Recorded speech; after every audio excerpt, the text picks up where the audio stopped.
नमस्कार, आपका बहुत स्वागत है। मैं इरम शेख और आप देख रहे हैं इनकलाब हिंदी। लोकसभा में आज एक ऐसा बिल पेश हुआ जिसने पूरे सदन में भूचाल ला दिया। पीएम और सीएम को हटाने वाला बिल। सवाल ये, क्या जनता से चुना गया प्रधानमंत्री और मुख्यमंत्री अब संसद की कमेटी के रहमो करम पर टिके रहेंगे? क्या जनता का जनादेश किसी जेपीसी के फैसले से छोटा हो जाएगा? और क्या ये लोकतंत्र को बचाने की कोशिश है या फिर लोकतंत्र को कंट्रोल करने की साजिश?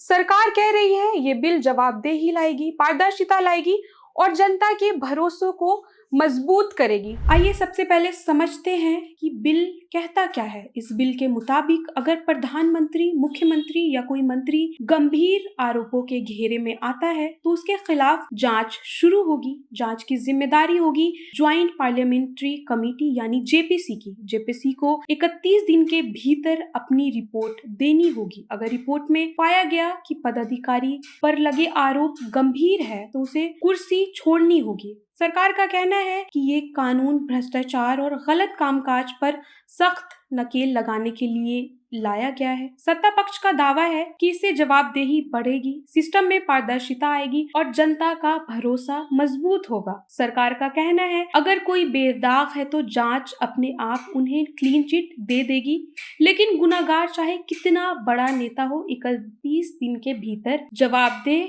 होगा। महोदय, मैं प्रस्ताव करता हूं कि भारत के संविधान का संशोधन करने वाले विधेयक को पुनर्स्थापित करने की अनुमति दी जाए।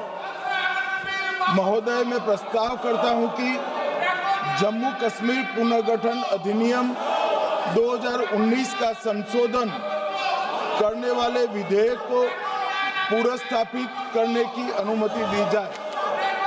महोदय, मैं प्रस्ताव करता हूं कि संघ राज्य क्षेत्र शासन अधिनियम 1963 का संशोधन करने वाले विधेयक को पुनर्स्थापित करने की मंजूरी दी जाए।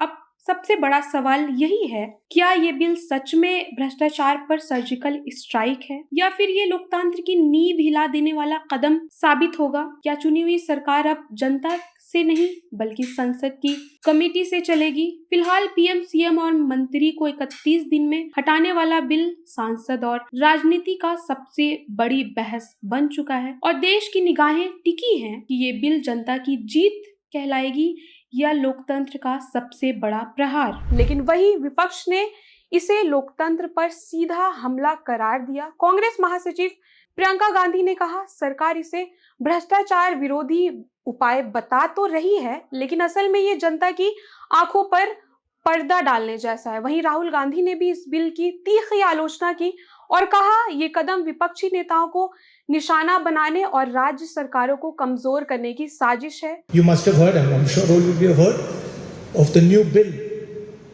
that the BJP is proposing. We are going back to medieval times when the king could just remove anybody at will. There's no concept of what an elected person is. He doesn't like your face, so he tells ED,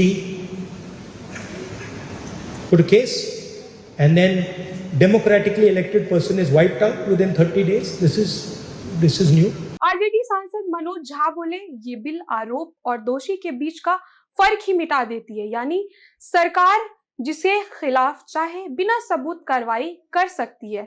पश्चिम बंगाल की मुख्यमंत्री ममता बनर्जी भी केंद्र पर बड़ा हमला बोला। उन्होंने कहा यह संविधान पर प्रहार है और लोकतंत्र को समाप्त करने की कोशिश है। हालांकि सत्ता पक्ष का कहना है इस बिल में कुछ भी गलत नहीं है और सिर्फ सुशासन और जवाबदेही को ही मजबूत करने का प्रयास है। लेकिन विपक्ष का वर्डिक्ट साफ है, ये बिल जनता की चुनी हुई सरकारों को अस्थिर करने का हथियार है और इसे किसी भी सूरत में स्वीकार नहीं किया जाएगा।